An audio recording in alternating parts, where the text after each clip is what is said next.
Hey guys, Flashback here. I'm back with a brand new video.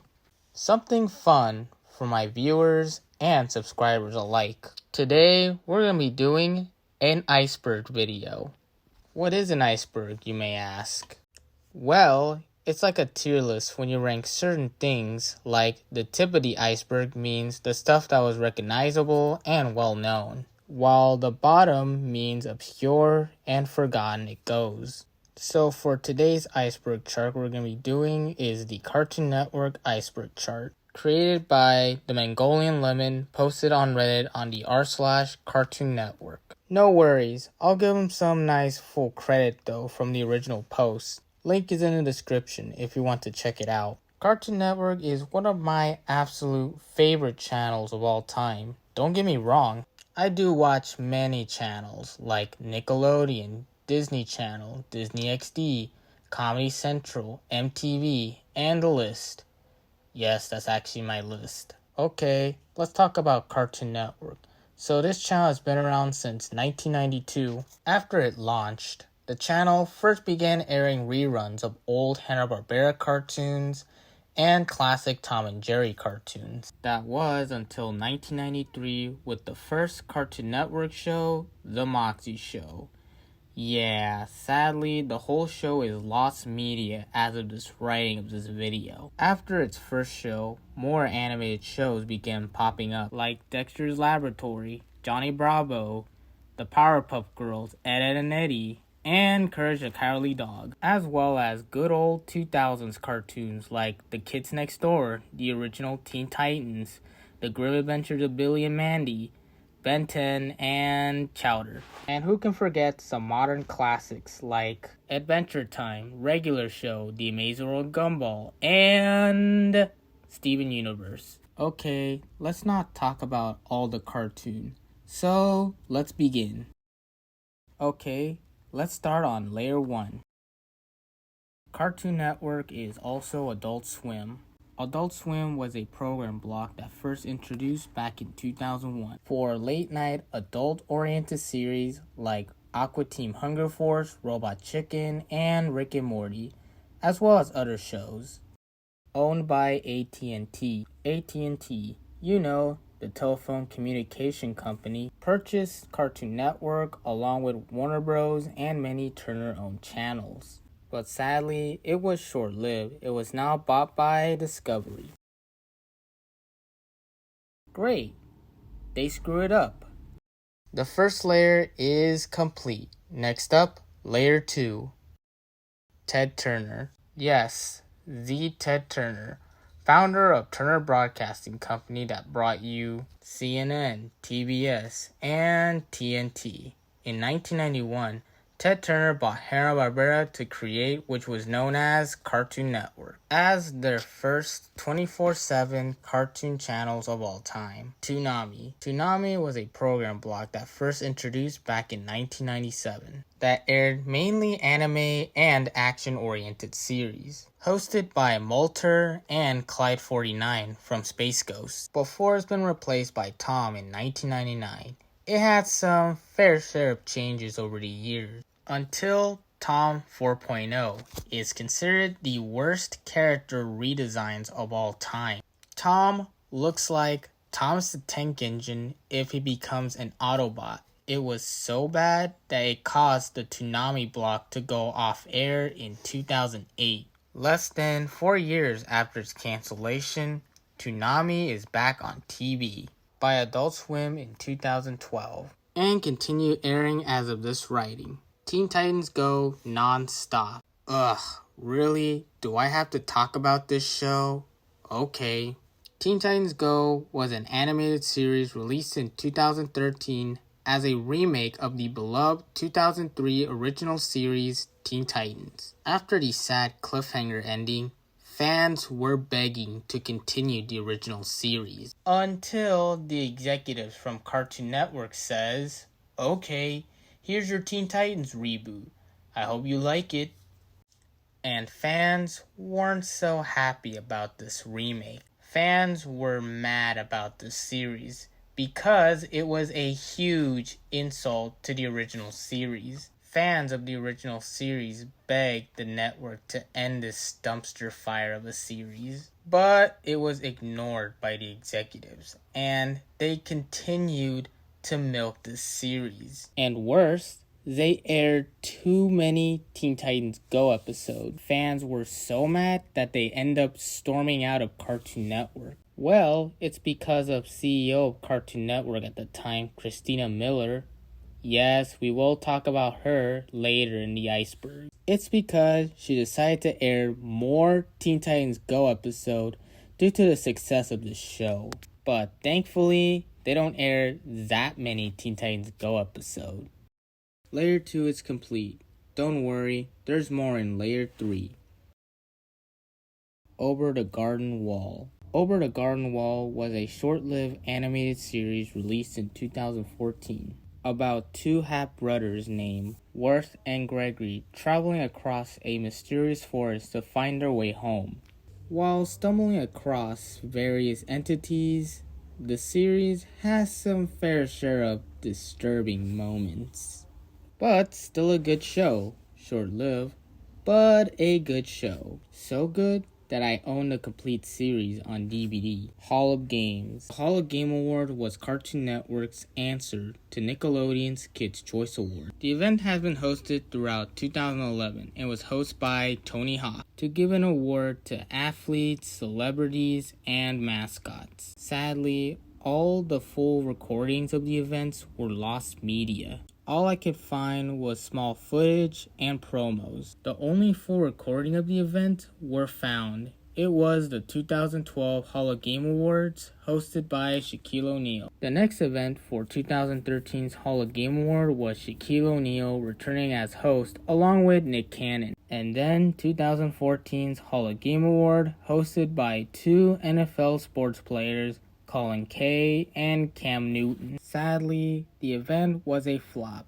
It was overshadowed by Nickelodeon's Kids' Choice Sports. Hall of Game Award only lasted 3 years, and Cartoon Network hasn't hosted another Hall of Game Award since 2014. CN Reel. CN Reel was a program block that airs live action shows. Some of these live action shows were just reality shows for kids, but all the live action shows on Cartoon Network were unwatchable, and the live action shows were just rip-offs of other shows.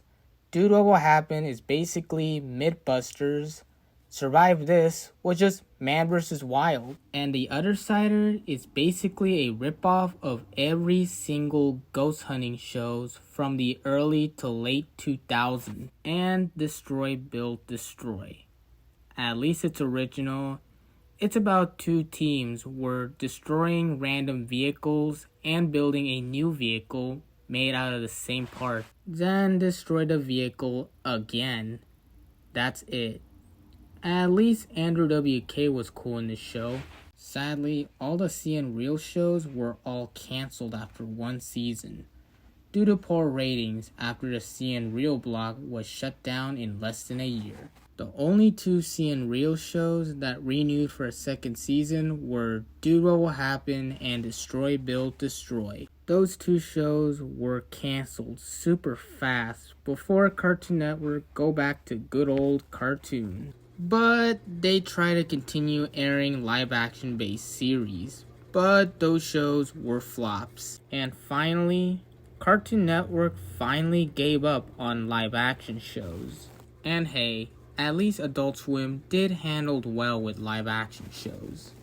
Stuart Snyder. Stuart Snyder was the CEO of Cartoon Network from 2007 to 2014. And yes, he had some fair share of bad ideas. From replacing cartoons with live action shows, at least he worked on good animated shows than their live action shows. There's not that many controversies from the CEO. Let's give Mr. Snyder a skip. Cussing in old regular show. In the early seasons of regular show, you can hear Mordecai and Rigby saying the P word. The first season's episodes that contains the P word were only a limited time airing before it was replaced with the word tick. Don't worry, You can still watch the original clip with the P word on YouTube. Adventure Time took place after a nuclear war. Adventure Time had its fair share of wacky settings and some jokes, and I have some laughs. So I was a casual Adventure Time fan myself until you didn't realize the attention of details, until you didn't know the lore of the series. Because it took place after a nuclear war, hence the name, the Great Mushroom War, was an apocalyptic event that took place before the event of the series. You can see destroyed buildings, cars, and planes. Where is Nowhere? The town of Nowhere was a fictional town in the Courage the Cowardly Dog series. So, where is the town of Nowhere? Well, it was located in Kansas. Yep, that's it. Layer 3 is complete. Boy, that's a lot of list. Next up, Layer 4. Rude Removal. Rude Removal was a banned episode of Dexter's Laboratory. Due to the episode containing profanities, and the title card shows Dee Dee giving the finger while Dexter mooning the audience. So the episode begins with Dexter invented the Rude Removal system, a machine that removes the rudeness from Dee Dee. However, Dee Dee thinks Dexter is the one who is rude. So they started fighting and end up inside of the machine, causing them to create rude versions of themselves and causing chaos while Dexter and Dee Dee tried to stop the rude versions until Dexter encouraged the rude versions to go in this chamber to clone themselves. It turns out they were tricked before reversing the rude removal system to go back to normal. Until Dexter's mom take out a soap to clean out their mouths. The episode was complete when the executives reviewed the episode. It was rejected, and the episode was shelved away until it was resurfaced on YouTube in 2013. And yes, I did see the episode many years ago, and man, it was wild. But it was only bleeped. They meant to air it on TV with the bleeps. They do exist of an uncensored version. Level Up. Great. Another crappy live action show. Okay. Level Up was a live action oriented series released in 2012 about 4 people playing a video game, while creatures in the game popped out in the real world. It's up to 4 friends battling against the creatures in the game while shooting some lame jokes and boring action sequence and cliche stereotypical gamers. It was so bad that I end up tuning out of the show. Thank God it was cancelled in less than a year after its release. Regular show's discoloration. During the airing of Regular Show, many viewers noted that there was a color error in the episode titled Power Tower. When viewers see a color glitch, the episode has since been patched for rebroadcast. There are no words from the network and the creator about this glitch. Sadly, there is no information about this glitch. All I could find is people online like Reddit and the Lost Media wiki forums about this color error. Fate of Courage's parents. This refers to a flashback of Courage when he was a puppy, playing a ball with his parents. All of a sudden, Courage got stuck in a fence. His parents tried to get him out, but they had no choice but to take him to the vet. Meanwhile, at the vet, Courage was recovered, and the doctor gave Courage a lollipop while the doctor gave him a few words to his parents. While Courage was in the lobby enjoying his lollipop until his tongue got ripped by a lollipop. So he tried to tell his parents, but they disappeared until he didn't realize that his parents were kidnapped by a doctor. He tried to save his parents from a crazy doctor to put his parents, though, in a rocket ship. But he escaped, and sadly, his parents got launched into space. Years after the incident, Courage got a flashback about the time his parents got launched. He went speechless for a day until his pet owners tried to take him to the vet. He tried to warn the pet owners about the doctor who launched dogs into space until he pushed the doctor into space At least he got a payback to Courage's parents. And it's also the last Courage the Cowardly Dog episode, next to the episode Perfect. Crossover Nexus. Crossover Nexus was a crossover episode from OKKO Let's Be Heroes. When KO find himself in a mysterious place, he met other Cartoon Network heroes. We get Raven from Teen Titans Go. At least she's the only good character from this trash series, along with Ben from Ben 10 and Garnet from Steven Universe. And they team up to defeat an evil villain known as Stripe. And actually, this has got to be the best cartoon crossovers of all time, and a rush of nostalgia of the shows we grew up and the shows we dislike. If you've never seen the episode, I highly recommend watch it. See Me Grow Me. See Me Feel Me Grow Me was yet another banned episode. This one's from the Powerpuff Girls. It was banned in the United States, except the UK and Canada, due to its subject matter. And no, not just the epilepsy scenes, it's due to this destruction scene with the 3 destroyed telephone cable poles. Look too much like Crucifix. And this one hippie guy looks too much like Jesus Christ. And I am not going to talk too much about this episode. Don't worry, it's not that hard to find. You can still find the episode on DVD as well as streaming service. The professor is Samurai Jack. Don't you know Professor Utonium from the Powerpuff Girls, who looks a lot like Samurai Jack? Yep, who knows? Maybe this could be the ancestor of Professor Utonium. Layer 4 is complete. Next up, Layer 5.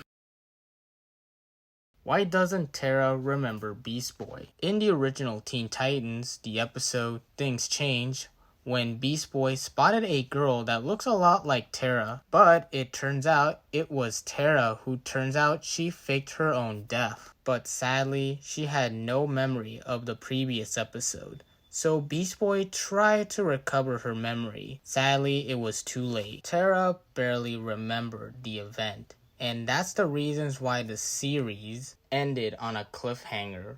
We hope we may get a revival someday. Mega XLR and Symbionic Titans written off on tax. Not one, but 2 shows were canceled due to tax loss. Thankfully, both Mega XLR and Symbionic Titans did gain a cult following ever since.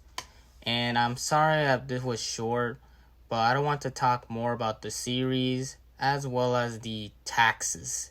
Yeah, Kitty Bobo. The Kitty Bobo Show was a 2001 pilot for the Cartoon Big Pick to see which shows to vote for a full series. That includes the Kitty Bobo Show. This pilot is about a cat named Kitty Bobo who buy himself a cell phone and show it to his friends before he accidentally break his phone. After the series vote, sadly, it was overshadowed by the codename Kids Next Door. And the planned full series for the pilot were scrapped. And the storyboard for the second pilot were lost until it was found in 2021. And the pilot did become a cult classic due to its neat art style, Wedgies. Wedgies was a short-lived program block by Cartoon Network from 2008 to 2009. Aired mainly animated shorts like Nacho Bear, Calling Cat 22, Big Baby,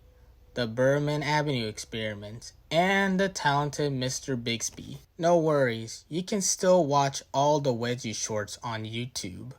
Make sure you search it in the right way. 2 in the AM PM. 2 in the AM PM was an animated short created by J.G. Quintel in 2006. This short begins with 2 Clark workers at a gas station at 2 a.m. during Halloween. The tall Clark give the short Clark a candy, and he didn't notice something's off. It's because it was a plant that starts with the letter M that I'm not going to say on YouTube. So everything went wild. Both the Clarks wildly became familiar characters. The short Clark becomes the gumball machine, while the tall Clark became the blue jaybird. So both Clarks tried to wear off this crazy fever dream before the police officer arrived at the gas station buying chips. Until the police officer vacuumed all the chips and blasted out at the gas station. And yes, I did watch this animated short and have a laugh. Well, no worries. Some of the elements from this short were referenced in regular show, Fried Dynamite. Fried Dynamite was a program block that aired on Friday nights through Saturday morning to 2007 to 2008, hosted by a 10-year-old superfan named Blade Michaels. Yes, that is his actual name in the block. So the shows for Friday nights from 7 p.m. to 11 p.m. were Foster's Home from Imaginary Friend, The Grim Adventures of Billy and Manny, Out of Jimmy's Head. Okay, hold your horses. We will talk about this show in the next layer. And Chowder, as well as movies and specials for Saturday morning from 9 a.m. to 12 p.m. Later on 8 a.m. to 12 p.m. airing action cartoon series for Dynamite's Action Squad, such as Ben 10, the original Teen Titans, Pokemon Diamond and Pearl, and Code Luca. Yeah, I don't even know what this show is called, but if you do watch the show, please tell me in the comments. Before the blog was replaced by an action-themed blog called You Are Here in 2008 and Saturday's Crash Zone in 2009. The Fried Dynamite bumpers continued to air in the afternoon until 2010. Man, that's a lot of program blocks from like 2007 to 2010. Okay, let's move on to the next list before I lose my mind. Christina Miller. Christina Miller was the CEO of Cartoon Network from 2014 to 2019. Christina Miller has been known as the worst CEO of Cartoon Network of all time. She was notorious for her handling for the airing schedule that I already talked about, the Teen Titans Go overdue when she aired a truckload of Teen Titans Go episode in the previous layer, from rebooting classic Cartoon Network shows that got fans in rage mode to barely respecting fans of Cartoon Network. Thankfully, she was stepped down as CEO of Cartoon Network and Warner Media in 2019. And hey, at least the new CEO of Cartoon Network did a good job of running this network. If you're watching this, what happened to Christina Miller now? I don't know. She's probably living in a dumpster, along with Bob J. Peck. What's under Double D's cap? Don't you know Double D from Ed, Edd n Eddy wears a cap, but he never takes it off, his cap. Why? We couldn't know what's under his cap. It's because he wears his cap throughout the entire series. Yep, I have nothing to say. Layer 5 is complete. Next up, Layer 6. Oh, and a quick disclaimer. JBVO. JBVO was a spin-off of Johnny Bravo that ran for one season from 2000 to 2001 on a Sunday. It was a programming block. Yes, another program block. Hosted by Johnny Bravo, who will take in viewers with questions on which cartoons to air, and sometimes, alongside some infrequent Cartoon Network guests, like Chicken from Cow and Chicken. They will be requested through writing into the show or through Cartoon Network's website. The program block, sort of like the Moxie Show, since I already talked about this show in the beginning of this video. Unlike the Moxie Show, the whole series remained lost media, while JBVO has a few episodes were found, while the rest were lost media as of making of this video. Skylar Page. If you don't know who Skylar Page is, he is the creator of Clarence and was also the original voice of Clarence as well. Before he created his own show, he worked as the storyboard artist for Adventure Time during Season 2 to 5, as well as the revisionist for Secret Mountain Fort Awesome. I am not going to talk about this ugly garbage of a show. Less than 3 months after it premiered, on July 3rd, 2014, Skylar Page was fired from Cartoon Network for having a mental breakdown, bipolar, and allegations of this word that I'm not going to say. Who he was accused to doing such acts upon Emily Patron, a writer from another show. Jeff Rose says on his Tumblr page that Skylar is currently in the hospital seeking medical treatment for bipolar 1 disorder. Supposedly, he did other stuff like putting up cigarettes up his nose and running around shirtless. Sadly, there are no videos and photos related to the incident. In 2016, a friend of Skylar accusing him of sticking an ET hand near Emily's... I don't want to tell too many details about the incident. After the allegation, Skylar Page was let go before he was replaced by Spencer Rodbell, who took over the series as well as the voice for Clarence. Invaded. The Cartoon Network Invaded was a special crossover event that aired on Cartoon Network on May 4th through May 28th of 2007, which was Memorial Day of 2007. This was a special event about a continuous storyline of an alien invasion which ran through 5 different episodes that were special episodes of 5 original Cartoon Network series like Foster's Home for Imaginary Friend, Ed, Edd n Eddy, My Gym Partner's a Monkey, Camp Lazlo, and The Grim Adventures of Billy and Mandy. Some of these episodes were just alien-themed episodes. Out of Jimmy's Head. Out of Jimmy's Head was a live-action / 2D animated series that aired on Cartoon Network in 2007.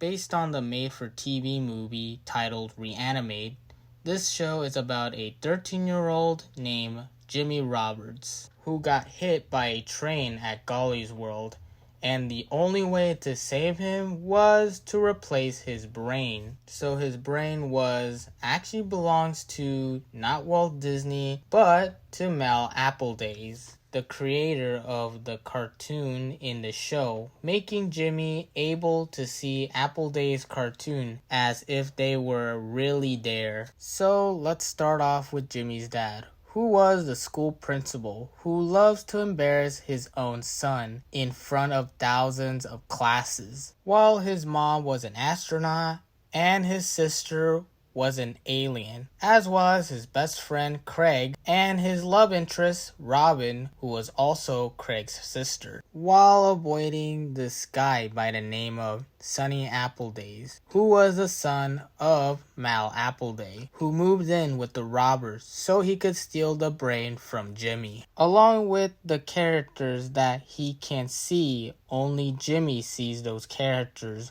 were Gully Gopher, Dolly Gopher, Croco, Tax, and who can forget Pricky and Pickles. Since it premiered on TV, it was a commercial failure. It was panned by critics and audience, and it became the lowest rated Cartoon Network show of all time. The reasons why it failed due to low ratings? Well, the series was released in the worst timing imaginable. It's because it was released during the 2007 Writers Guild strike. Sadly, it was canceled after 1 season. After its cancellation, they released a DVD set of Out of Jimmy's Head, exclusively in the UK. Ouch. So, how many episodes on this disc? And spoiler alert, there's only 3 episodes in a single disc. They should put 10 or 20 episodes in a single disc. More than 3 episodes were found, while the rest of the episodes were lost media for less than a decade until 2023. All 20 episodes were found, and yes, I did watch both the made-for-TV movie and the entire 20 episodes of the series. And yes, it is as bad as I remember watching this. And hey, at least it was worth finding this series. At least Gully Gopher did make a cameo in the OKKO crossover Nexus event as a statue, giving us a reminder once a failed series might end up as a statue. Rebecca Sugar's Not Safe for Work Ed drawings. Okay, this one was hard to explain.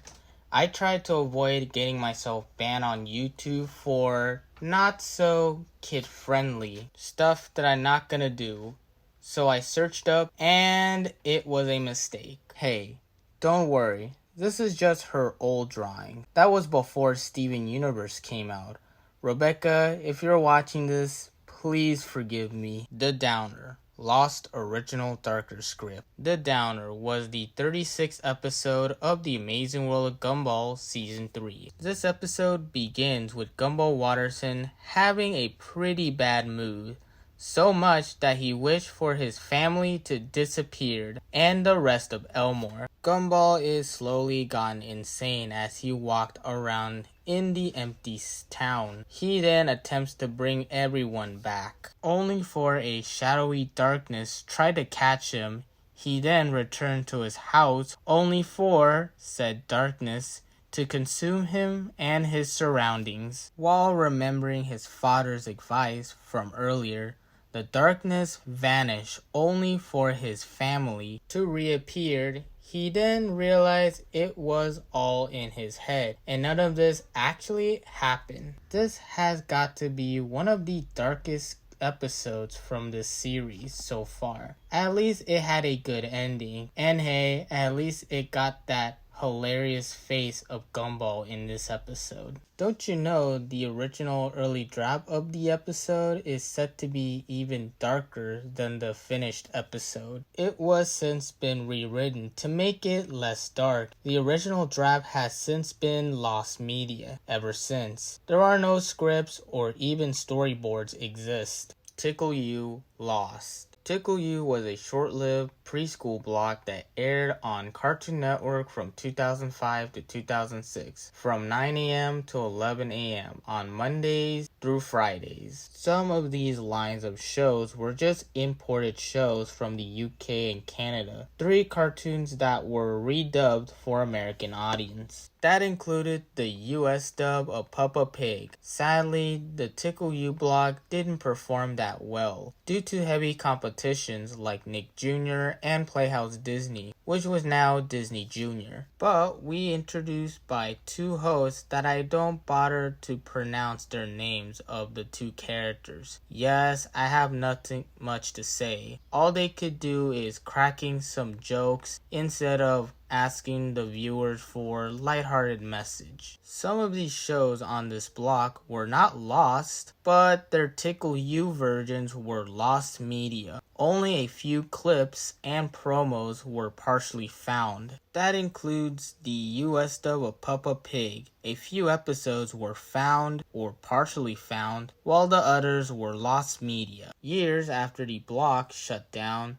Cartoon Network did it again with another preschool block under the name of Cartoonito. This time with original preschool shows. I know some of these kids shows were just Warner/HBO series, but it counts. It's because it was owned by the same company. Ugh.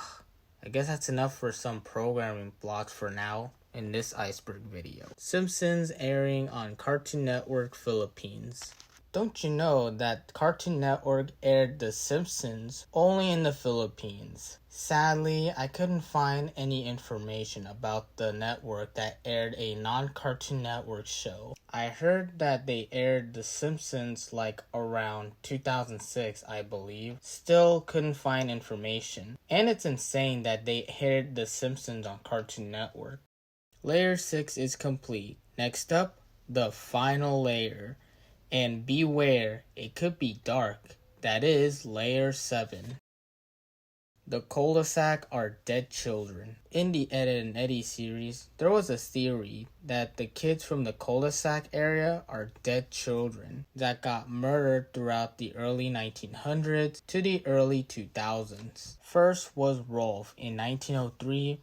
Rolf died from getting stampeded by his farm animals. Next was Johnny 2x4. He came to the cul-de-sac not too long after Rolf's death. Having no friends, Johnny took a maker and draw a face on a piece of wood and dubbed it Plank. He became best friends for the rest of his life until he died in 1922 after fighting a long battle with tuberculosis. Next is Eddie, born in New York, but moved to Peach Creek during the Great Depression era. And he always trying to get a quick buck. He always set up scams to get money from the cul-de-sac kids. In 1939, Eddie escaped from a group of children for scamming before he fell into a river, drowned. Next is Ed and Sarah were the next to arrive at the cul-de-sac. Their father had died battling in World War II, while their mother was disconnected from her own kids. Sarah was now in control in the house, while Ed was into comic books and monster movies. In 1953, Ed and Sarah both died in a freak car accident. Next is Naz, was raised as a hippie with her parents while seducing the male children in the neighborhood. In the summer of 1979, a serial killer escaped from a local asylum, made his way into Naz's house, murdered Naz along with her entire family. Next is Ed, or Double D as you will, live in a very controlling parents, as well as following their parents' footsteps. In 1989, Double D died of a gas leak explosion due to experimenting with new chemical that caused the house to explode. Next is Kevin, who was born in a broken down house, and his abusive father, while Kevin tried to relieve his stress from his father to bully other children to release his stress. In 1999, Kevin tried to stand against his father, and he got beaten to death so hard that he died while getting transferred in the hospital. And the father was arrested for murder, and he was sentenced to life in prison. And the final victim from the cul-de-sac is Jimmy, and was diagnosed with leukemia. Before his death, Jimmy's living in old Kevin's house. Under his parents' belief, he was too foul to be around the other kids. Days passed, Jimmy stayed in a small bedroom, fighting his illness until he died in the year 2000. Don't you know that the cankers were actually demons who torment the kids from the cul-de-sac? And yes, I'm no expert of cartoon series that much, so let's move on to the next list. Johnny Bravo in Bollywood. Johnny Bravo Gets to Hollywood was a made-for-television film adaptation released in 2011 on Cartoon Network India. They did release an English dub with the original cast from the original series, but sadly, it didn't air in the United States.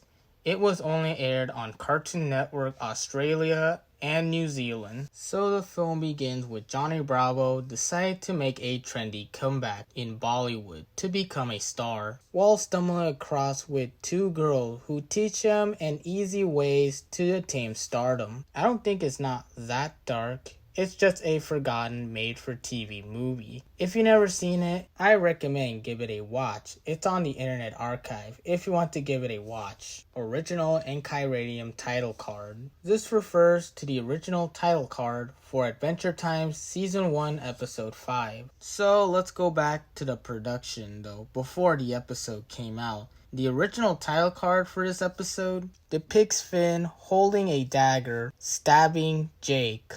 I can't show the title card on YouTube. It's too grotesque to show. Here's a clean version of this title card. Here's an early concept art as well as the finished version without the gore. Before the episode came out, it was changed to a more kid-friendly title card for the episode. I heard that the title card was actually based on a science fiction comic book of an alien nearly stabbed a woman. And hey, at least they didn't use this title card like this. Boston Incident. In January of 2007, the city of Boston went under lockdown due to a consensual bomb that was placed in every area in Boston. The two suspects were arrested and appeared in court until the police discovered the bomb that was not actually a bomb. It was a homemade light bright in a shape of a pixelated alien from the Aqua Team Hunger Force character called Moonanites. It was just a guerrilla marketing stunt for the upcoming film titled Aqua Team Hunger Force: Movie Films for Theaters. Cartoon Network's then parent company, Turner Broadcasting, did issue an apology for the hoax. The two suspects were released on court free of charge, and ever since, Adult Swim did reference and joked about the incident since. And that is it for this iceberg chart. Man, doing research from this iceberg list was a real hassle for me. I've been doing research while writing down. Sorry if this list was short. It's because I was trying to make this video short. I don't want to make it too long like the other iceberg videos that will take less than 1 or 2 hours to watch. I will make a standalone video like CN Real as well as the other shows that I will talk about someday. Anyways, thanks for watching. Comment, like, and subscribe. Before I end the video, yes, this is the second time I ever talk about Cartoon Network. Since I make my Cartoon Network DVD collection and my video hit over 8.7k views. The more it gets, the more I will make another DVD collection video. So anyways, I'll see you in the next video. See ya!